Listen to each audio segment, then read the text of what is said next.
खबर है कि यूक्रेन ने बेलारूस से लगी सीमा पर बारूदी सुरंगें बिछाने का काम शुरू कर दिया है और इस बात का आरोप खुद बेलारूस ने लगाया है कि ज़ेलेंस्की के सैनिक उसके देश के साथ लगी सीमाओं पर लैंडमाइन बिछा रहे हैं, ताकि अगर रूस की सेना 24 फरवरी की तरह बेलारूस की जमीन का सहारा लेकर यूक्रेन पर हमला करे तो उसके सैनिक धमाके से उड़ जाएं। क्योंकि 24 फरवरी को पुतिन की सेना ने बेलारूस के रास्ते इतनी तेजी से हमला बोला था कि ज़ेलेंस्की की फौज को कुछ समझने तक का मौका नहीं मिला था और देखते ही देखते कुछ ही दिनों में रूसी सेना यूक्रेन के कई शहरों में फैल गई थी। दावा है कि पुतिन एक बार फिर एक ऐसे ही चौंका देने वाले हमले की फिराक में है और इसके लिए उनकी सेना ने बेलारूस में जोरदार तैयारियां भी शुरू कर दी हैं। कहा जा रहा है कि उसी हमले से निपटने के लिए यूक्रेन के जवान बेलारूस से लगी सीमा पर बारूदी सुरंगें बिछा रहे हैं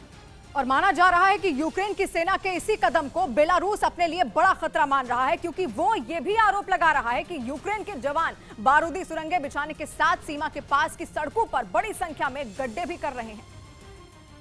जिससे बेलारूस के रास्ते आने वाली रूसी सेना के रास्ते में रुकावट पैदा हो सके और यूक्रेन के सैनिकों को उसके हमले से निपटने का वक्त मिल जाए।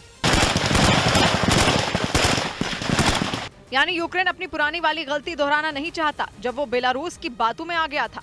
24 फरवरी को रूस के हमले से पहले ही बड़ी संख्या में उसके जवान बेलारूस की जमीन पर पहुंच चुके थे। साथ ही रूस ने सैन्य अभ्यास के नाम पर टैंक और बख्तरबंद गाड़ियां भी बेलारूस पहुंचा दी थी। तब बेलारूस के रक्षा मंत्री ने यूक्रेन को भरोसा दिलाया था कि उसकी जमीन से कभी भी हमला नहीं किया जाएगा, लेकिन बेलारूस अपने वादे पर खरा नहीं उतरा और पुतिन की सेना 24 फरवरी को यूक्रेन पर टूट पड़ी थी।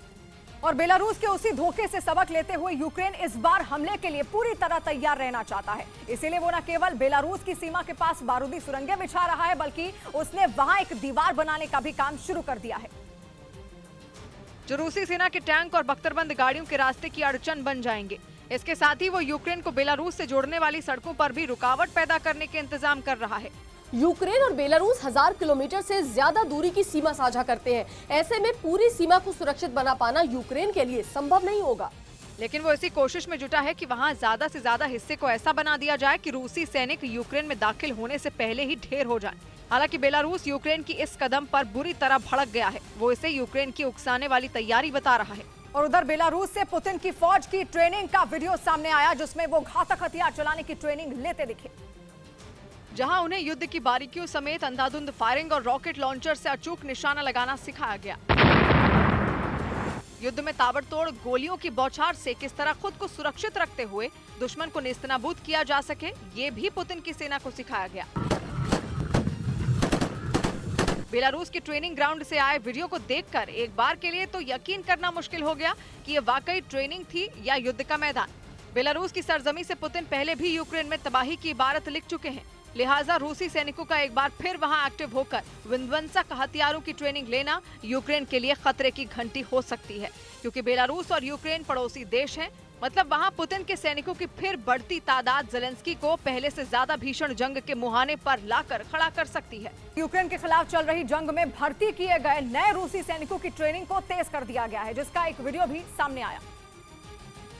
जिसमें रूसी सैनिक ड्रोन के इस्तेमाल से टारगेट पर सटीक निशाना लगाने की कोशिश करते दिखाई दिए। उन्हें ड्रोन के जरिए हमले वाली जगह से दूर रहकर अपने दुश्मन को तबाह करने की ट्रेनिंग दी गई, ताकि वो ड्रोन का इस्तेमाल करके यूक्रेन की फौज और उनकी बख्तरबंद गाड़ियों पर हमला करके उन्हें ध्वस्त कर सकें। इसके अलावा रूसी सैनिक आधुनिक हथियारों से भी ट्रेनिंग करते नजर आए। पुतिन हर हाल में अपने मकसद में कामयाबी चाहते हैं, जिसके लिए आए दिन वो नए सैनिकों की भर्ती कर रहे हैं और उनकी ट्रेनिंग तेज करके हर मोर्चे पर दुश्मन को खदेड़ने के लिए तैयार कर रहे हैं।